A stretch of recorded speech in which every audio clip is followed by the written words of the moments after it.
fight. Imam Hussein told him, no, don't fight with him.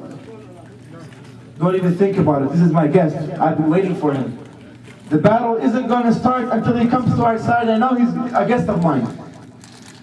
When the guy came to Imam Hussein, he jumped down onto his knees and started begging Imam Hussein for forgiveness. Told him, Ya Hussein, I didn't know that you were the truth. I was forget. I saw the cloudiness. I forgot it for a second. Can you bear to forgive me? Do you think he forgave them or no? Of course he forgave them. Allah subhanahu wa ta'ala says, if the shaitan asks me for forgiveness, I'll forgive him. But we know that the shaitan is so ignorant and he's so mean, he will never ask God for forgiveness. But if he did, Allah will forgive him. Imam Hussein told him, I forgive you, Allah shall forgive you too. At which point Imam Hussein started to cry. He told him, I'm so sorry, you are my guest for the next few hours, but I can't give you no water, I can't give you no food, I can't give you nothing. He told him, that's okay, Ya Mawlai, I'm here for the hereafter, I'm here for the paradise. I'm here to serve you and to serve your Lord. They say when the fight started, Hur was the first person to approach Imam Hussein. He told him, Ya Mawlai, I want to be the first today to die for your sake. I was the one that brought the army here. I don't want to see anybody else die unless I die first. I want to be the first to go on the field. He did go on the field first. And everybody on the other side noticed that their general is fighting them now. But they all kept quiet. They were like, we're going to stick to this life. They know they were doing the wrong thing. It doesn't take a genius to find out that this is the grandson of the Prophet, who's the most pious, most humble man alive at that time. And we're going to kill him. They know they're doing it for money. Money was a tool used by Yazid to pay everybody. Money and fear. He fought them. He took them down one by one. There are traditions that say that he took down more than 100 people. He kept taking them one after the other until he got tired and thirsty. He was struck down onto the floor. At which point he started screaming, Ya Mawla, Ya Hussein, Imam Abbas came running to him. And they took him back to the tents where he passed away with them. It was the last thing he saw in his eyes in this world was the smile on Imam Hussein's face, looking down upon him.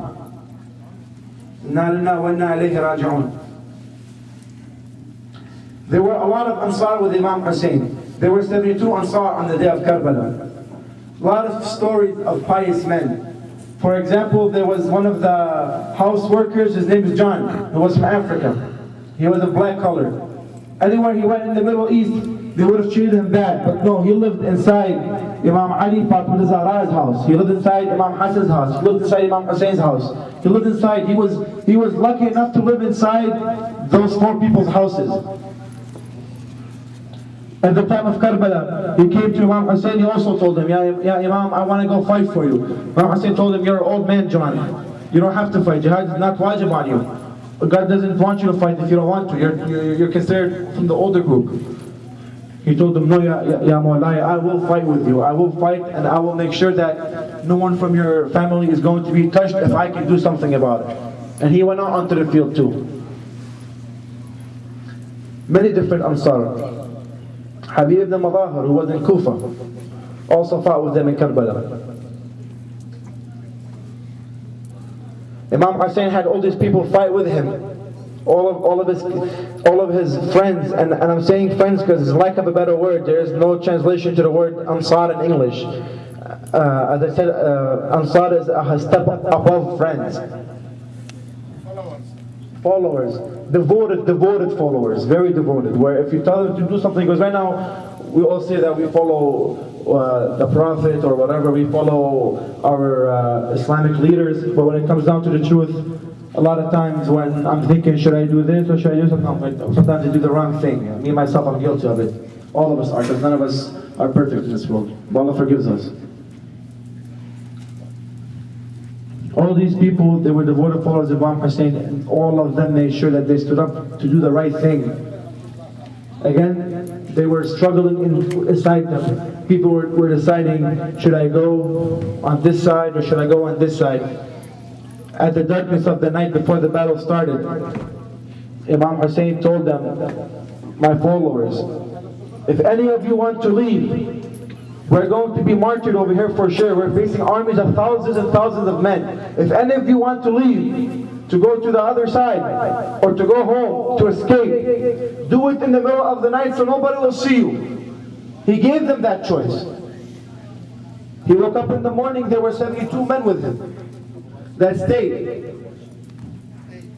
72 men plus his family. And that's inshallah the lesson that we learned today. It's the night of the Ansar, where we commemorate the Ansar that followed Imam Hussein, and then specifically Hur al-Riyahi, who lived up to the name that his mother gave him, freedom. She told him, Ya Hur, as I mentioned earlier, I want you to be free in this life, and I want you to be free in the afterlife. And indeed, he did accomplish that. Sallu ala Muhammad wa ala Muhammad.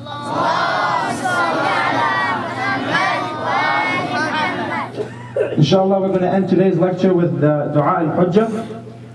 Inshallah, we'll all recite it together. Any volunteers to come over here today? This guy. I want you to say your name with your age on the microphone and then start with your dua. But inshallah, all of you will recite it with him. بسم الله الرحمن الرحيم اللهم كل وليك الحجة من الحسن صلواتك عليه وعلى آبائه في هذه الساعة وفي كل ساعة وليا وحافظا وقائدا وناصرا ودليلا وعينا حتى تسكنه أرضك طوعا وتمتع فيها طويلا برحمتك يا أرحم الراحمين.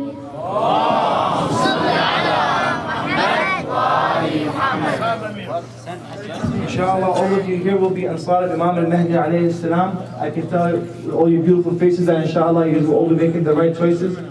And inshallah we're going to end tonight's program with the recitation of some English latmiyas by none other than Muhammad Ali al-Mudaffar. Sallu ala Muhammad wa ala Muhammad.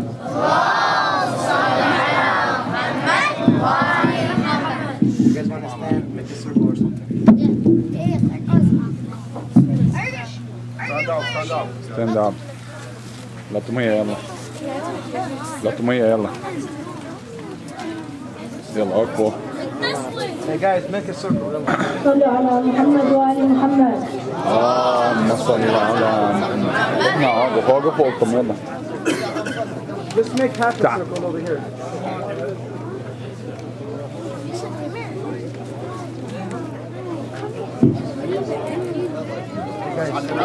يلا سوي.